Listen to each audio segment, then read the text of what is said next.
9वीं शताब्दी ईस्वी पूर्व के नवीन धार्मिक आंदोलन।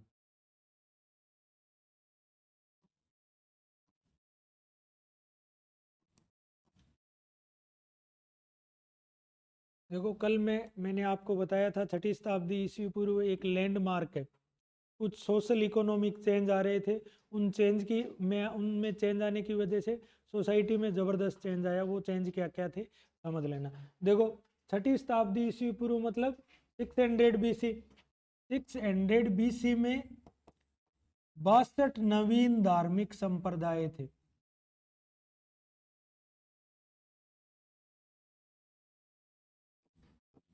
मतलब 62 नए सेक्ट आए। उनका क्या कारण था कि ऐसे ऐसे बात करेंगे कौन कौन से थे।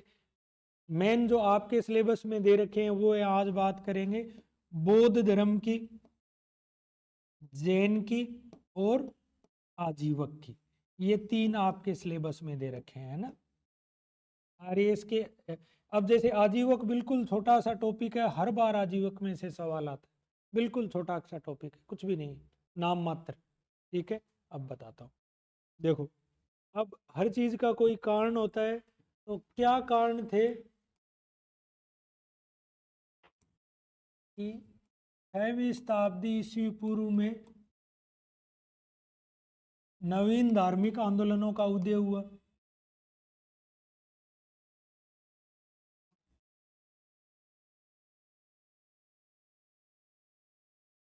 या धर्मों का उदय हुआ। क्या कारण हो सकते हैं?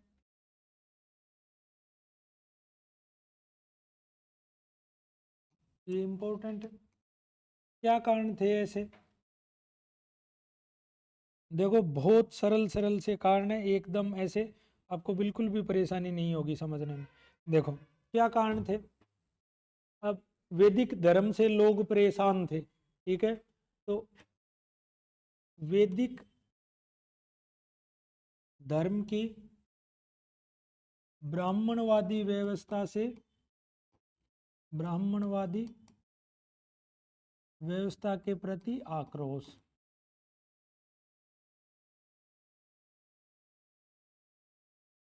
ठीक है, इसमें प्रभुत्व में या छूट किसको थी? सिर्फ केवल ब्राह्मण को और क्षत्रिय को। इवन दंड देने में भी, जैसे कोई अपराध के लिए तो ब्राह्मण को दंड कम मिलता था, सिंपल सा। तो एक तो ये आक्रोश था। ब्राह्मणवादी व्यवस्था थी, ब्राह्मणिकल सिस्टम था।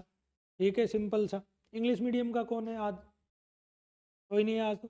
देखो ब्राह्मणवादी व्यवस्था थी, ब्राह्मणों को प्रभुत्व था, धर्म की व्याख्या अपने हिसाब से करते थे। दूसरा, अब समाज के सभी वर्ग, अब एक एक वर्ग को समझते हैं। समाज के सभी वर्ग, तात्कालिक समाज के वर्ग कौन कौन से थे? एक नंबर पे तो थे ब्राह्मण। अब ये असंतुष्ट नहीं थे, क्योंकि इनको तो सारे विशेषाधिकार मिल रहे थे। ब्राह्मण धर्म था, सभी विशेषाधिकार प्राप्त।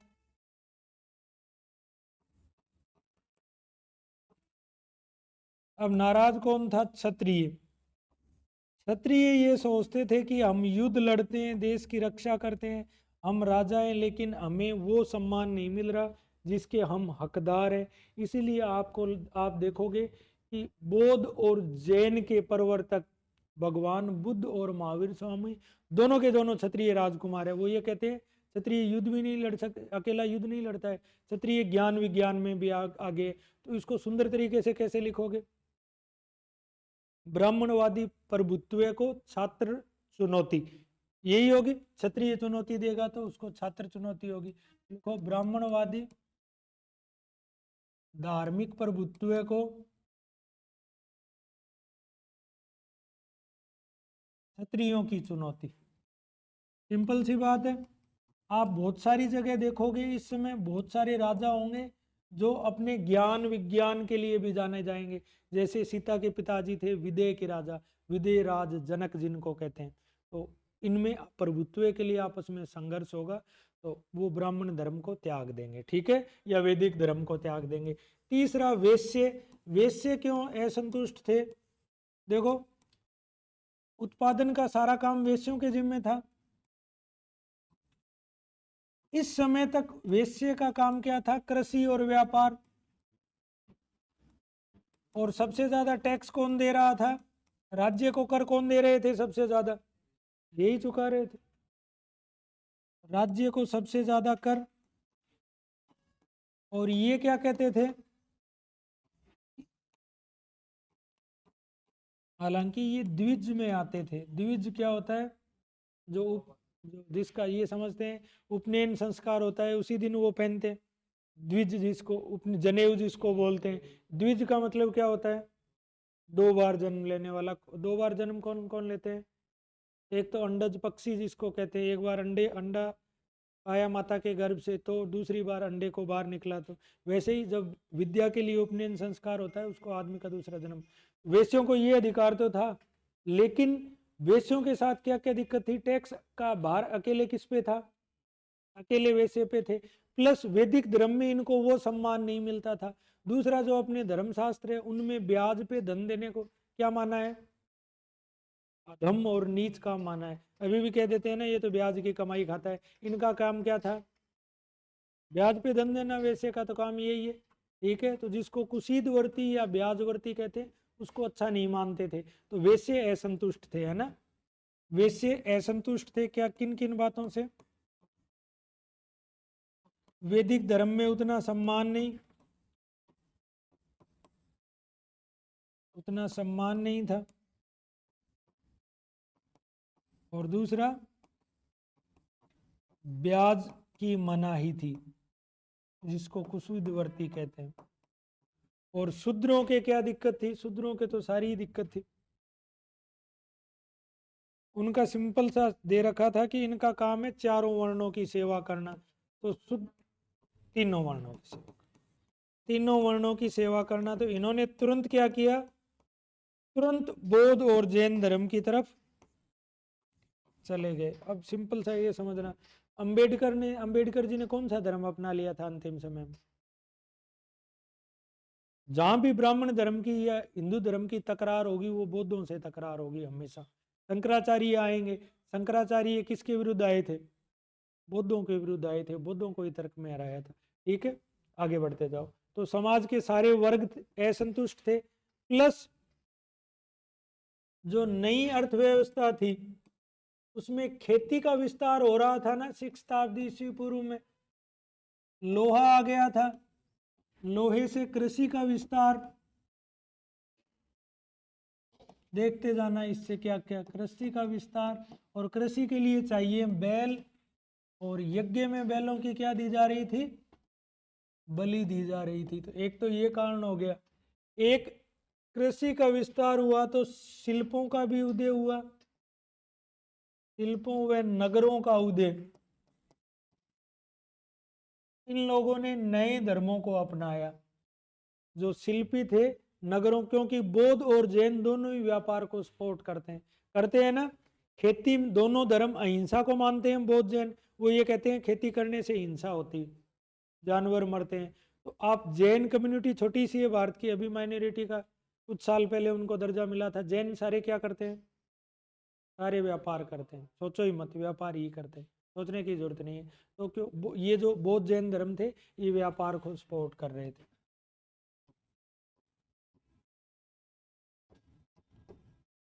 व्यापारियों के अनुकूल थे, तो व्यापारियों ने भी अपनाया। तो अगर मेंस में आता है तो कारण लिख दोगे ना? लिख दोगे कारण? कुछ मगध वाले लोग थे, पहले भी लिखाया था, वो वैदिक सभ्यता के अंतर्गत थे ही नहीं मगध वाले लोग। तो उन्होंने भी इन नवीन धर्मों को तुरंत अपना लिया। ये तो कारण हो गए, आए समझ? ठीक, बड़े। अब नवीन 62 धार्मिक संप्रदाय में से प्रमुख कौन कौन से थे?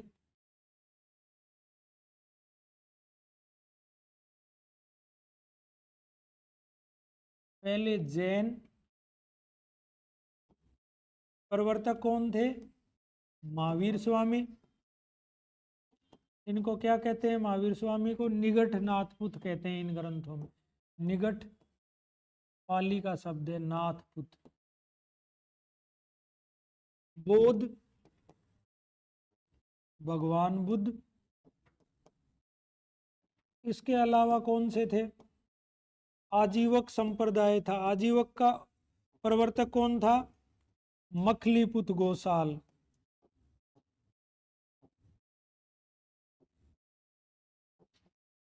नाम याद रखना, ये आरएएस आरपीएससी का फेवरेट सवाल है, बार बार पलट पलट के पूछते हैं। ठीक है। इनके अलावा उच्छेदवादी या भौतिकवादी, मेटेरियलिस्टिक जो अप्रोच रखते थे, कौन था? अजीत केस कंबलीन।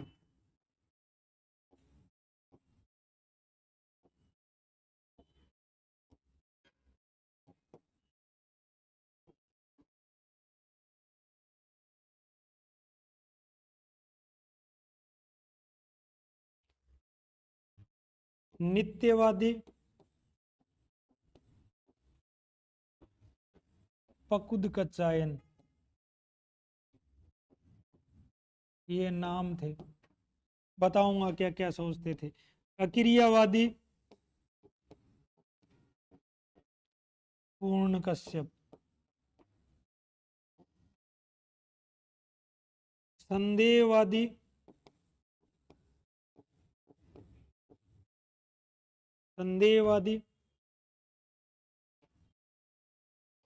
संजय वेलठीपुत्र।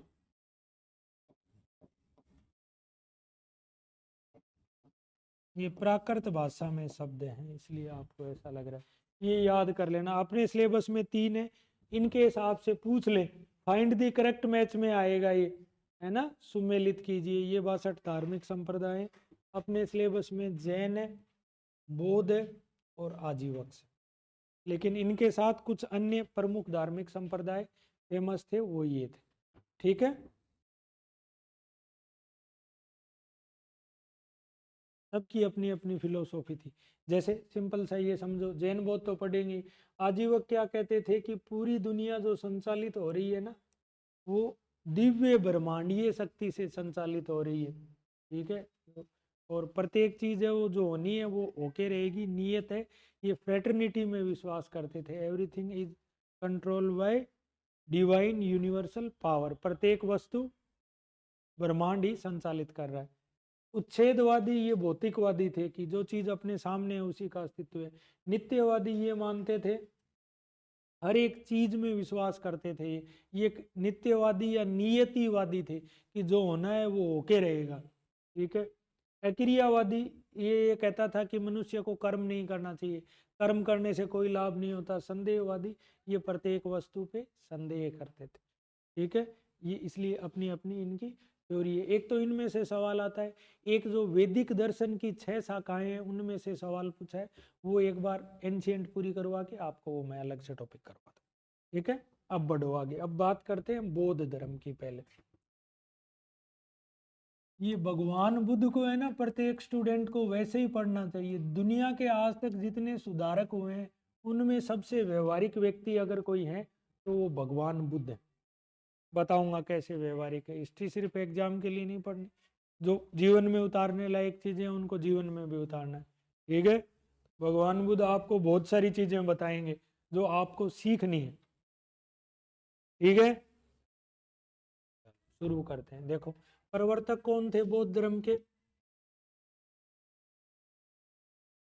भगवान बुद्ध।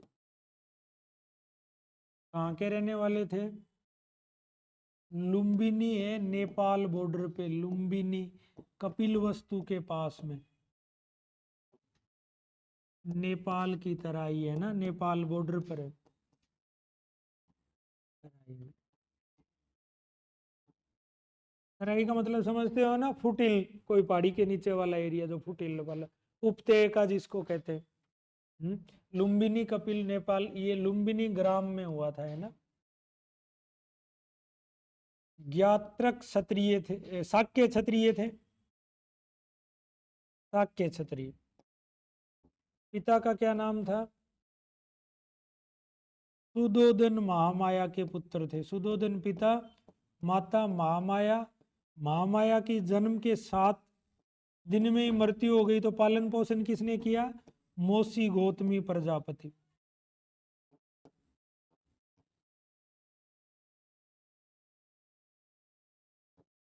गौतमी प्रजापति ने लालन, पत्नी का नाम क्या था? यशोधरा, पुत्र राहुल। राहुल का क्या मतलब, राहु का क्या मतलब होता है? बंधन। बेटा हो गया तो इन्होंने उसको इसलिए राहुल। करते हैं सारी बातें, बढ़ो आगे।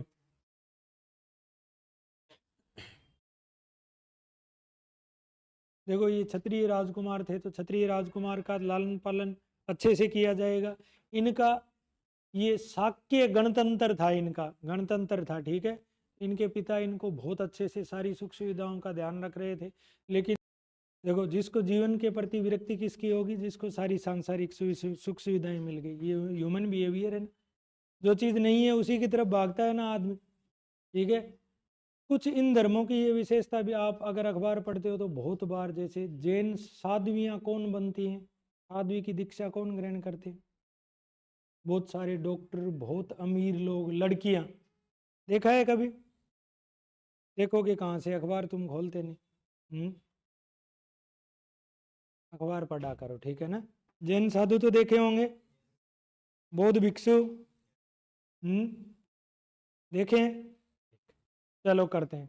तो वो सारी कहानियाँ, कहानियों की तरफ नहीं जाएंगे। इन्होंने क्या किया, जैसे इनके लिए ये कहानी कही जाती है, एक तो रोगी व्यक्ति को देखा, एक दिन बाहर घूमने गए, एक मृत व्यक्ति को देखा, और एक मस्ती में गाते फिरते सन्यासी को देखा। तो जीवन के प्रति विचार उत्पन्न हुए, ठीक है। बहुत सारी वैरागी, एक दिन जैसे नर्तकियों का नृत्य देखते देखते सो गए, वो नर्तकियां भी सो गई।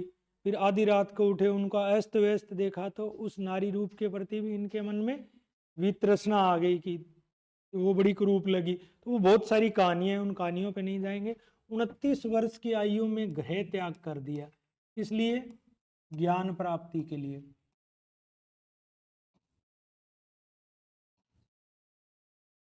और इसको क्या कहेंगे? महाविनिष्क्रमण, ज्ञान प्राप्ति के लिए। तो ये हो जाएगा, ज्ञान प्राप्ति के लिए 29 वर्ष की आयु में गृह त्याग, इसको कहेंगे महाभिनिष्क्रमण।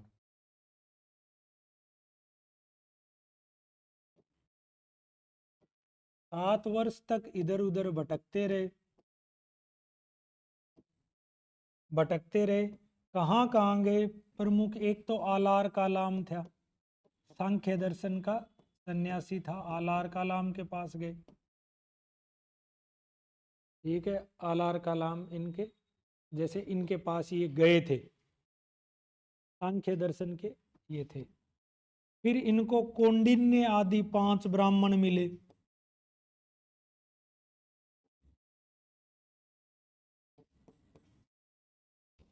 फिर हुआ क्या कि ऐसे करते करते जब ज्ञान की प्राप्ति नहीं हुई, ये सूख के क्रसकाय हो गए थे एकदम। एक दिन ऐसे कहानी बताते हैं कि एक गांव की महिलाएं कहीं जा रही थी इनके पास से, तो वो गीत गा रही थी। उस गीत का भावार्थ ये था कि वीणा के तार को इतना भी मत खींचो कि वो टूट जाए, और इतना भी ढीला मत छोड़ो कि उससे स्वर ही ना निकले। और ये बात अपने को जीवन में सीखनी है। इसी को मध्यम मार्ग या मध्यम प्रतिपदा कहते हैं, ठीक है। तो उन्होंने जब भोजन छोड़ रखा था, उस वहाँ स्त्री थी, उसके हाथ से खीर ग्रहण करी, खीर खाई। खीर खाई तो खीर खाने के बाद जो इनके साथ थे, उन्होंने ये कहा तेरा तो धर्म भ्रष्ट हो गया, वो चले गए। ये अकेले गए। जैसे इन्होंने फिर, जैसे पुनपुना नदी है उनके किनारे, वैशाख पूर्णिमा, जानते हो ना, चैत वैशाख, वैशाख पूर्णिमा को एक पीपल के पेड़ के नीचे ध्यान लगाया, और इनको ज्ञान की प्राप्ति हुई। उस दिन से ये क्या कहलाए? तथागत। तथागत, जिसको ज्ञान की प्राप्ति हो जाए। आप तो कीवर्ड लिख लो, बाकी नोट्स में सब कुछ मिल जाएगा। तो ऐसे सिलेबस अपना पूरा नहीं होगा, मैं डिटेल करवाता हूँ, डिटेल होगी नहीं फिर। समझ गए? तथागत कब कहलाए? ज्ञान की प्राप्ति के बाद। अब पुनपुन नदी के किनारे है ना, ज्ञान की प्राप्ति के बाद। तो ये वापिस जब आए, उरुवेला सारनाथ के पास है, सारनाथ मथुरा के पास, ये यूपी में। तो उरुवेला या सारनाथ में इन्होंने क्या किया? प्रथम उपदेश दिया, उसको क्या कहेंगे? प्रथम उपदेश क्या कहेंगे उसको? जो पहली बार जो उपदेश किनको देंगे? ये कौंडिन्य और ये इनके साथी थे 4 और ये 5, इनको देंगे पहला उपदेश। और इस उपदेश को क्या कहेंगे? धर्म चक्कर परिवर्तन, है ना? धर्म का परिवर्तन कर रहे थे, इसको कह देंगे धर्म चक्कर परिवर्तन। धर्म चक्र परिवर्तन, ठीक है। ये हो गया धर्म चक्कर परिवर्तन। जन्म कब हुआ था बुद्ध का? 563 ईस्वी पूर्व में।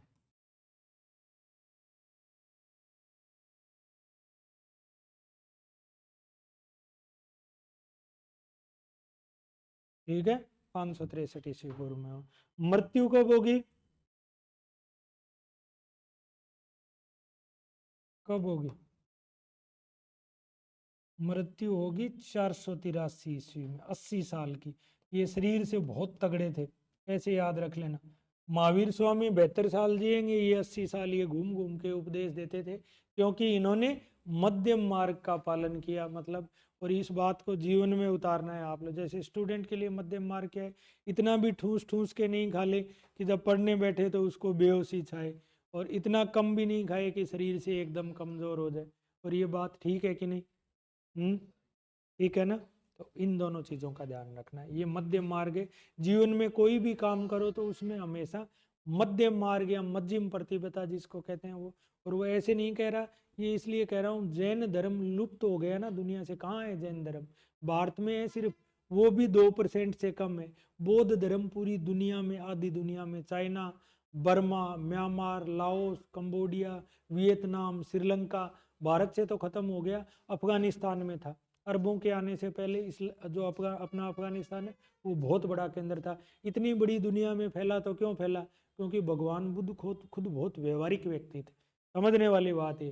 अब पत्नी का क्या नाम था और उसका क्या था, ये तो कहीं भी मिल जाएगा। ठीक है ना? आगे बढ़े।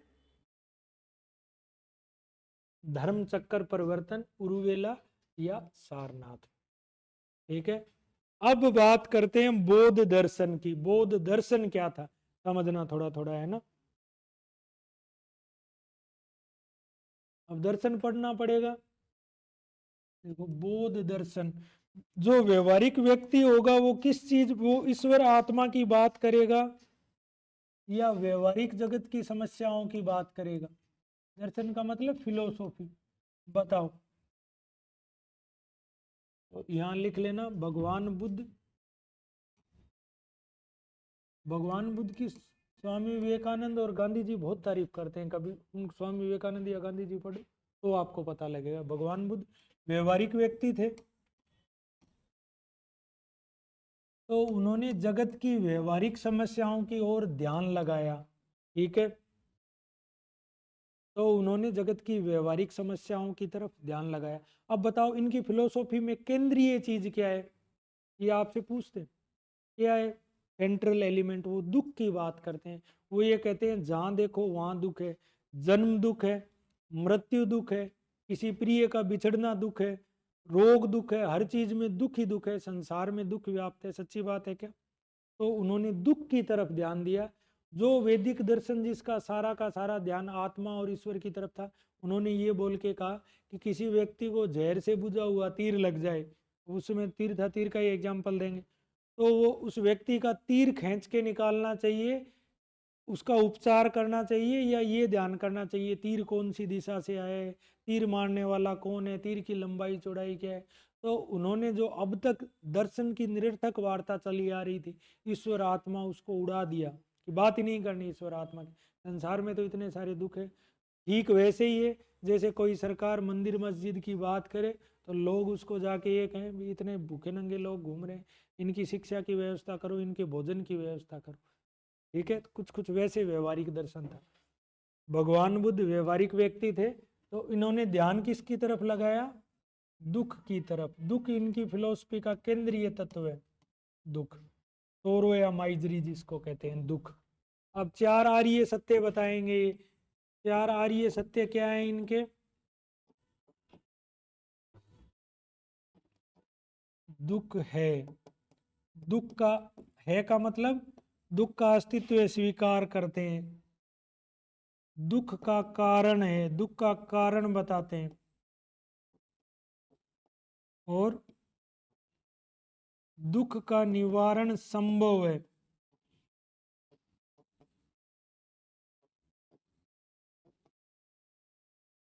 और चौथा क्या बताते हैं? दुख निवारण का मार्ग।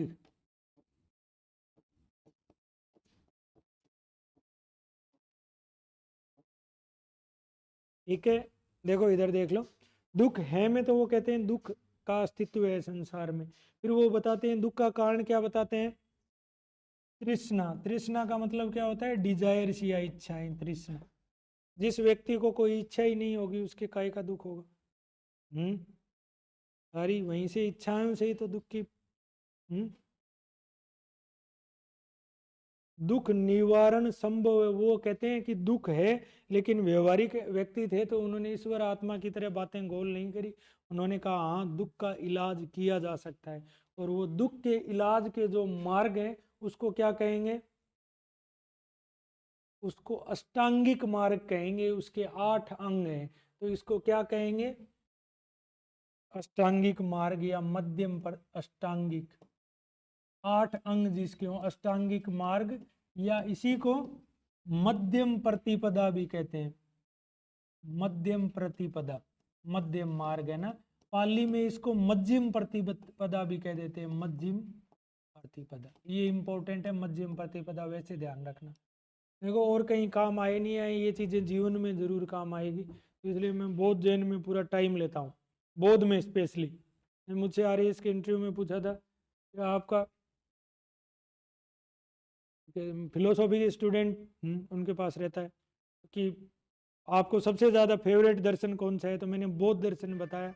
वो हो सकता है उनका खुद का जो रेस्पेक्टिव बोर्ड मेंबर थे उनका कुछ और रहा होगा, तो उन्होंने उस बात को ऐसे हो बौद्ध भिक्षु बनोगे, चारवाक होना चाहिए। तो काका सुन तो ले, पहले मेरी वाली भी सुन ले, तो सुने तो बताऊं, वहाँ अपन कह नहीं सकते। तो वो इसीलिए कि बौद्ध सर्वाधिक व्यवहारिक दर्शन है ना। कुछ सीखना हो जीवन में तो भगवान बुद्ध से सीखना। ठीक है, मध्यम प्रतिपदा। अब अष्टांगिक मार्ग क्या हो गए? सम्यक दृष्टि, संकल्प, सम्यक, सम्यक का मतलब शुद्ध या प्योर। सम्यक दृष्टि, संकल्प, वाक, कर्मांत, आजीव, व्यायाम, स्मृति एवं समाधि। ठीक है, कि व्यक्ति की दृष्टि सम्यक शुद्ध होनी चाहिए, उसको दुख दिखाई देना चाहिए, दुख से मुक्ति का उसके मन में संकल्प या डिटर्मिनेशन होना चाहिए, उसकी वाणी ऐसी हो जो किसी को दुख नहीं दे, उसके कर्म कर्म ऐसे हो कि उसको दुख नहीं मिले। आजीव का मतलब होता है लाइवलीहुड, उसकी जीविकोपार्जन के सारे साधन ऐसे हो, नौकरी ऐसी करे जिससे किसी को दुख नहीं हो।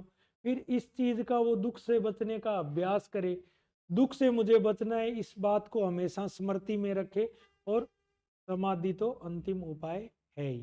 ठीक है, ये है, नोट्स में डिटेल में बता दूंगा, थोड़ा फास्ट हो जाए तो इश्यू नहीं है, ताकि नोट्स में डिटेल में बता दूंगा मैं, है ना। सम्यक दृष्टि, संकल्प, वाक, कर्मांत, आजीव, व्यायाम, स्मृति, समाधि, इसी को अष्टांगिक मार्ग कहा गया। RAS मेंस के लिए आज से इंपॉर्टेंट है, प्रीलिम्स के लिए तो है ही है। बढ़े आगे। अब जैसे बौद्ध धर्म के त्रिरत्न क्या है? 3 ज्वेल्स ऑफ बुद्ध, धम्म और संघ। धम्म ये धर्म को कहते हैं, इनकी भाषा पाली थी ना। संघ जो जिसके द्वारा वो प्रचार करते थे, भिक्षुओं का संघ, प्रचार इन्होंने किया, इसीलिए पूरी दुनिया में फैला। बुद्ध, धम्म और संघ 3 ज्वेल्स हो गए। 10 सील क्या है? 10 सील वही जो सत्य, अहिंसा, ऐस्ते, अपरिग्रह और ब्रह्मचर्य, ये तो जानते हो, इतना तो जानते हो क्या? देखो, सत्य, सच बोलना, अहिंसा, किसी के लिए हिंसा नहीं करना। अस्तेय का मतलब क्या होता है? क्या मतलब होता है अस्तेय का? संग्रह नहीं करना, अनावश्यक वस्तुओं का संग्रह नहीं करना। लिख लो अस्तेय, अनावश्यक वस्तुओं का संग्रह नहीं करना।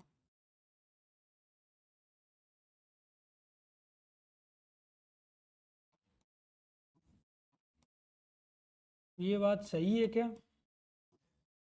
ये तुम्हारे काम आएगी स्टूडेंट के।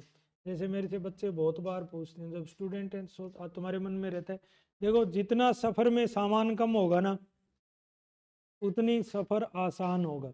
ये मैं बता रहा हूँ। जैसे आप लोग फालतू के दोस्त बना लेते हो, या मेरे को वहाँ सुबह जिम में भी जाना है, शाम को दोस्तों से भी मिलना है, फिर मेरे को कॉलेज में भी जाना है, उसकी बुआ के लड़के की शादी में भी जाना है, उसकी भाई की बर्थडे पार्टी है उसमें भी जाना है, तो फिर परेशान होते रहोगे, है ना?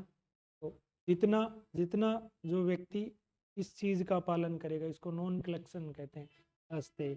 तो ये कि कम से कम वस्तुएं होनी चाहिए स्पेशली स्टूडेंट के पास, उतना ही ध्यान कम भटके। ठीक है। अस्ते, अस्ते का मतलब सॉरी, चोरी नहीं करना, चोरी नहीं करना, चोरी नहीं करना। और अस्ते तो चोरी नहीं करना है, किसी से बिना पूछे उसकी वस्तु नहीं लेना, ये अप्रियग्रह है ना? अप्रियग्रह, अनावश्यक वस्तुओं का संग्रह नहीं करना। और ब्रह्मचर्य आप जानते ही हो, सेलिबेसी, अपनी इंद्रियों को कंट्रोल में रखना, ब्रह्मचर्य। ठीक है, ब्रह्मचर्य। इसके बाद वो आ जाएंगे, छठा आ जाएगा नशा नहीं करना, सातवां इत्र का प्रयोग नहीं करना, व्याभिचार नहीं करना। ये सारी चीजें ऐसे करके इनके 10 सील हैं। ठीक है, त्रिरत्न आ गया, 10 सील आ गई। अब इनकी एक केंद्रीय बात है समझना, एक हाँ बता दिए। वो 10 हैं, वो इजी इजी, जैसे आराम वाले 10 में क्या क्या हुआ, 5 तो ये हो गए। छठा ये हो गया कि इत्र या परफ्यूम का उपयोग नहीं करना, सुविधाजनक शैया का उपयोग नहीं करना, बिस्तर ज़्यादा आरामदायक नहीं होना चाहिए, एक साय के बाद भोजन ग्रहण नहीं करना, व्याभिचार नहीं करना, 9वां। और 10वां, नशीले पदार्थों का उपयोग नहीं करना। व्याभिचार नहीं जानते तो फिर एक बार आपको हिंदी फिर से पढ़नी पड़ेगी। इनफेलिबिलिटी नहीं जानते? व्यभिचार मतलब अपनी पत्नी के अलावा दूसरी महिला से संबंध बनाना, व्यभिचार वो होता है। ठीक है, वो ऐश्वर्यपूर्ण जीवन से संबंधित है। ठीक है, वो उस जीवन से जो व्यक्ति भोग विलास में लिप्त रहता हो। इतना आवश्यक वस्तु है क्या? हम्म इसीलिए इसीलिए वो अप्रिय की वजह से। और इत्र उस समय में, परफ्यूम आम आदमी के तो बस की बात थी नहीं, अभी भी नहीं। हम्म अभी भी 5-5, 10-10 हजार के आते हैं, तो वो जरूरी है क्या? ये तुम्हारी हिंदी बहुत गड़बड़ है भाई, लोगों कहाँ से पढ़ के आए हो तुम? कभी कभी मैं ऐसा सोचता हूँ। हाँ पढ़ते थे तुम।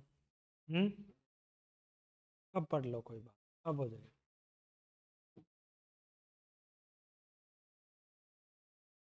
हम्म क्या किया है? हाँ, वो कोबरा वाली भी नहीं लगानी। ठीक है ना? बढ़ो आगे बढ़ो, ये 10 सील हो गए। अब इंपॉर्टेंट उनकी फिलोसॉफी है प्रतित्य समुत्पाद। प्रतित्य समुत्पाद, प्रतित्य समुत्पाद का अर्थ है, देखना, प्रतित्य का मतलब इसके होने से उसकी उत्पत्ति।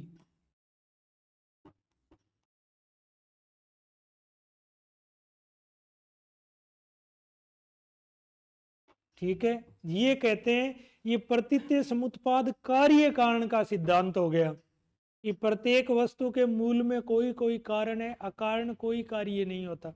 एक तो चीज ये हो गई इसका, वस्तु हो गया ये कार्य कारण का सिद्धांत। ये आरएएस प्रीलिम्स में आया है भाई, ध्यान कर लेना, है ना? कार्य कारण का सिद्धांत हो गया। कार्य कारण सिद्धांत क्या कहता है? दुनिया की जितने भी फिलोसॉफी ग्रंथ है ना उनमें, कि अकारण कुछ भी नहीं होता, प्रत्येक चीज का कोई ना कोई कारण होता है। दूसरी साइड ये जाएगा, इसके होने से उसकी उत्पत्ति होती है, तो इसके होने से उसकी उत्पत्ति होती है। ये उदाहरण देते हैं उसमें बीज का, कि जमीन में आपने बीज रखा, बीज रखो तो पहले उसका क्या बनेगा, अंकुर बनेगा, अंकुर से पौधा बनेगा, पौधे से वृक्ष बनेगा। तो इसका मतलब ये हुआ कि प्रत्येक वस्तु प्रति क्षण परिवर्तनशील है। अब परिवर्तनशील तो है ही, जैसे सचिन आज 22 साल का है, तो पैदा हुआ था तब तो छोटा सा था, तो फिर 22 साल में इसमें लगातार परिवर्तन हुआ है। उस 22 साल वाले समय को छोटा करके 1 सेकंड पे ले आओ, तो चाहे 1 सेकंड में भी तो कुछ ना कुछ तो परिवर्तन हुआ है, चाहे वो जिसको चाहे हम नोटिस ना कर सकें, हुआ है ना परिवर्तन। तो दूसरी साइड ये ले जाएंगे इस चीज को क्षणिकवाद, प्रत्येक वस्तु प्रति क्षण परिवर्तनशील है, क्षणिकवाद। क्षणिकवाद के दो अर्थ हो गए, कि प्रत्येक वस्तु की सत्ता क्षण भर के लिए, और दूसरा प्रत्येक वस्तु परिवर्तनशील है। इसी चीज से वो यहीं से ईश्वर और आत्मा को खारिज कर देंगे कि ईश्वर आत्मा है ही नहीं। ठीक है ना, तो ये प्रतीत्य समुत्पाद रट लेना बस तुम।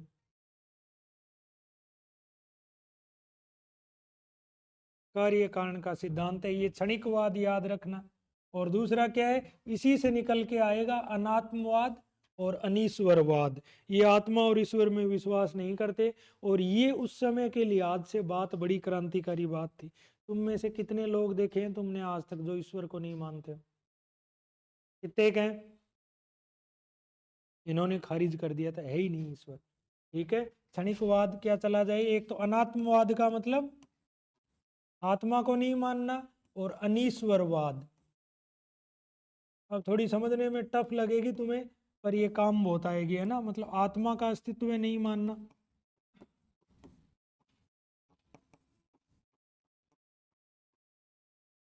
कोई पूछे बोध अनात्मवादी है क्या, और अनीश्वरवाद ईश्वर का अस्तित्व नहीं मानना।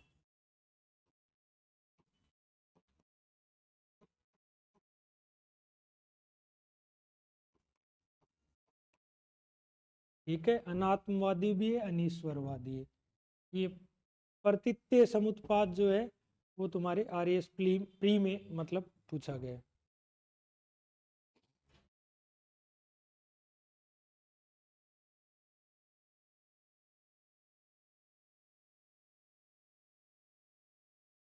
ठीक है, ईश्वर और आत्मा को ये नहीं मानते, ये बार बार प्रीलिम्स में पूछते, ये याद रखना। ये हो गई बौद्ध धर्म की फिलोसॉफी कंप्लीट। अब बौद्धों का दुनिया को क्या योगदान है? हम्म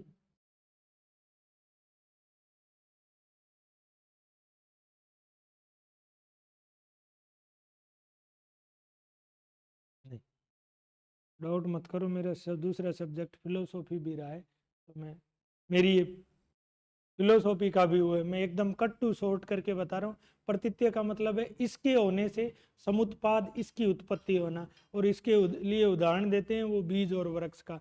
अपने को प्रतीत्य समुत्पाद याद रखना। और जैन धर्म का क्या इंपॉर्टेंट सिद्धांत है? अनेकांतवाद। ठीक है, बिल्कुल डाउट मत रखो, 15 साल से यही कर रहा हूँ मैं। ठीक है ना, बिल्कुल कट टू शॉर्ट करके बताया एकदम। ये प्रीलिम्स में पूछते हैं, पूछा है 21 वाली प्री में पूछा है, अनेकांतवाद किसका सिद्धांत है, प्रतीत्यवाद, प्रतीत्य समुत्पाद किसका है, अनात्मवादी कौन से, तो वो। ठीक है ना, प्रतीत्य समुत्पाद ये। अब वो गड़बड़ किनके होती है जिनका खुद का सब्जेक्ट नहीं रहता। मेरा आरएस का सिलेबस और ग्रेजुएशन का सब्जेक्ट था फिलोसॉफी।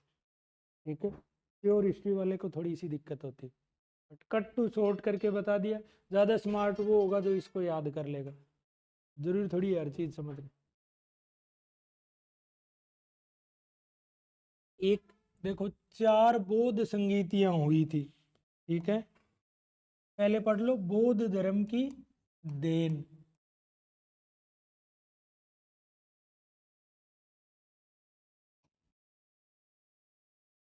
क्या क्या देन है? पहले तो सत्य अहिंसा सिखाई, सत्य अहिंसा, अस्तेय अपरिग्रह 10 शील, ठीक है, 10 शील जो हमें दिए वो। दूसरा, गांधी जी सत्य अहिंसा जैन बौद्धों से ही अपनी ग्रहण करते हैं, और वो फिर उनका अहिंसक प्रतिरोध, अहिंसात्मक प्रतिरोध या सत्याग्रह का अंग्रेजों के पास इलाज नहीं होता था, समझ नहीं आता इनको क्या करें, और उस गांधीवाद को मार्टिन लूथर किंग ने अपनाया, नेल्सन मंडेला ने अपनाया, अलग अलग व्यक्तियों ने उसको, पूरी दुनिया में ख्याति मिली।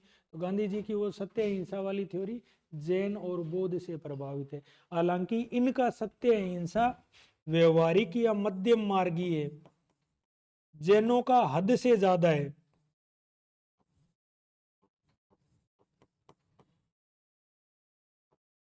ठीक है, दूसरा क्या दिया, कला के क्षेत्र में सांची मध्य प्रदेश में स्तूप है ना, इस बार आरएएस प्री में पूछा था ना, सांची, सारनाथ,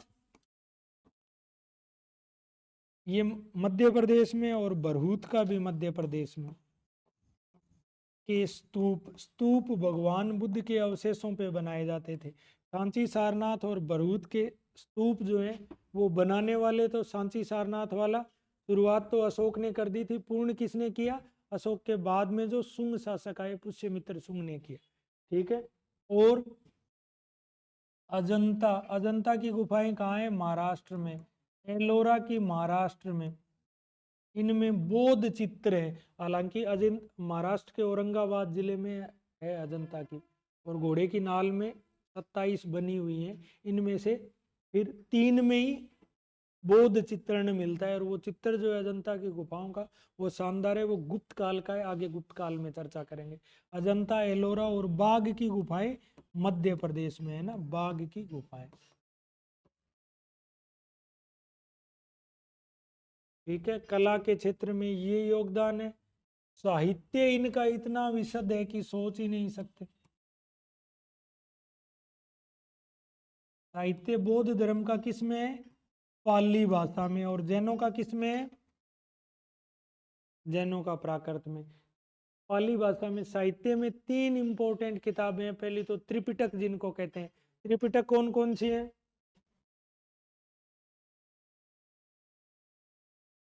विनय पिटक, सुत पिटक, पिटक का मतलब क्या होता है, पेटी या मंजूसा, बक्से को जिसको कहते हैं, और विनय पिटक, सुत पिटक और अभिधम पिटक। देखो, विनय में तो संघ के नियम बताए हैं, विनय पिटक में तो, सुत पिटक में बौद्ध धर्म के सिद्धांत है, सुत का मतलब सूत्र, बौद्ध धर्म के सिद्धांत है, और अभिधम पिटक में बौद्ध धर्म की जो दार्शनिक व्याख्याएं हैं वो अभिधम पिटक में।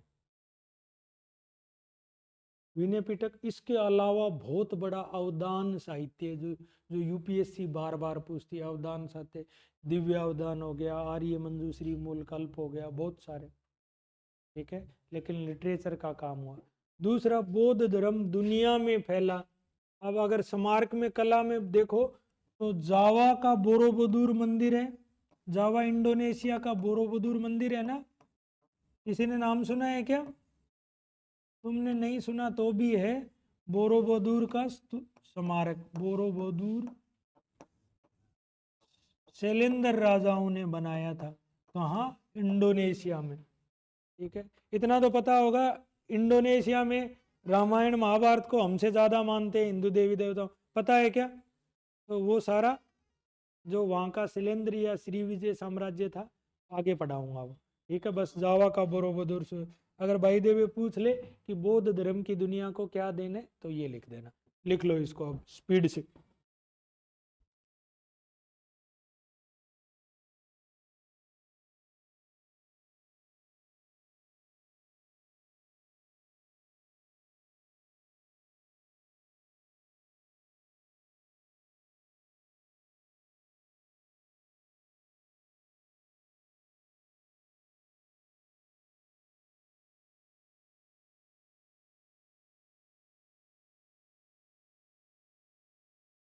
देखो, विनय पिटक में तो बौद्ध धर्म के नियम है, विनय को नियम से याद रख लेना।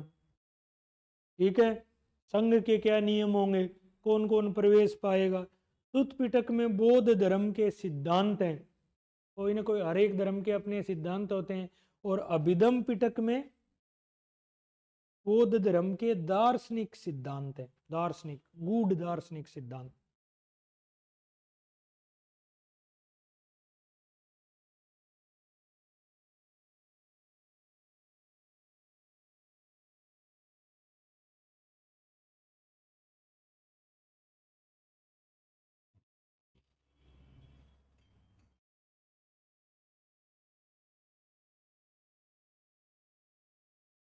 बढ़े आगे,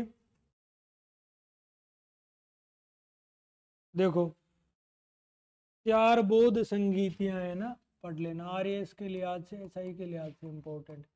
4 बौद्ध संगीत। अब प्रत्येक धर्म होगा, उसके अलग अलग समय में अलग अलग सम्मेलन हो गए। दुनिया का हर एक धर्म कोई ऐसा है क्या विशुद्ध रूप में कोई धर्म रहा हो, है कोई ऐसा? हिंदू धर्म में कितने सारे संप्रदाय हैं, इस्लाम में भी, क्रिश्चियन में भी, सब में है। तो ऐसे ही प्रथम संगीति किसके टाइम हुई? अजात शत्रु, 483 ईस्वी पूर्व। ठीक है, और ये हुई राजगृह, राजगृह की भी सप्तपर्णी गुफा में। अब एक एक सप्तपर्णी गुफा में, और ऐसे मत याद करना है ना, राजगृह में हुई थी। अध्यक्ष कौन था? अध्यक्ष था इसका, सेकंड का तो सभाकामी था, इसका था महाकश्यप, महाकश्यप अध्यक्ष था, महाकश्यप, महाकश्यप। और इसमें क्या किया? विनय पिटक और सुत पिटक का संकलन हुआ। ठीक है,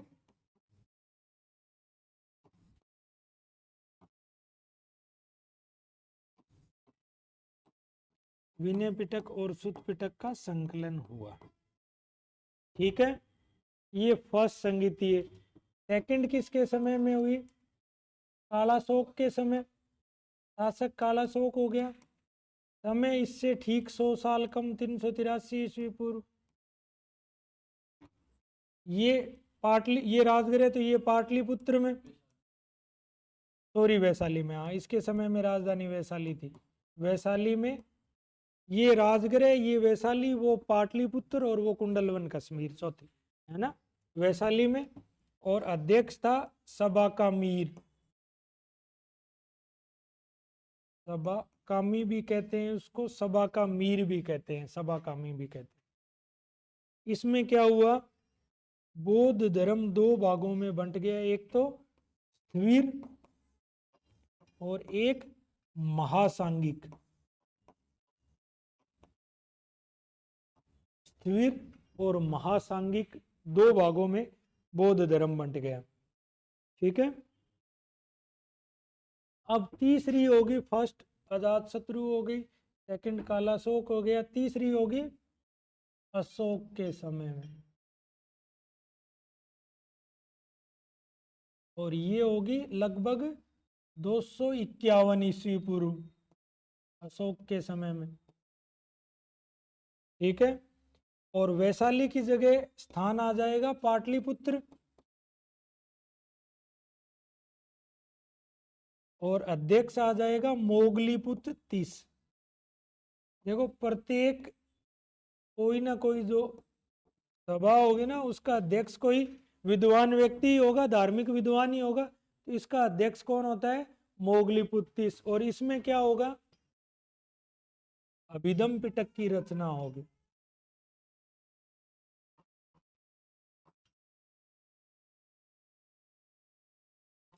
और चौथी बौद्ध संगीति कब होगी? कनिष्क के समय। कनिष्क कौन था?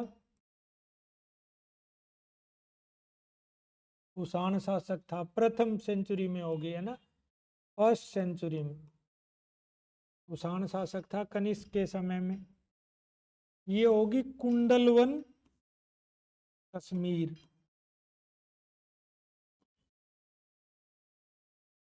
अध्यक्ष होगा, इसके समय में दो विद्वान थे महायान बौद्ध धर्म के, वसुमित्र और अश्वघोष। बुद्ध चरित्र और सोदरानंद वाला है ना, तो दो विद्वान होंगे, वसुमित्र अश्वघोष। और इसके समय में क्या होगा, बौद्ध धर्म दो भागों में बंट जाएगा। कौन से हीनयान और महायान, है ना, हीनयान और महायान।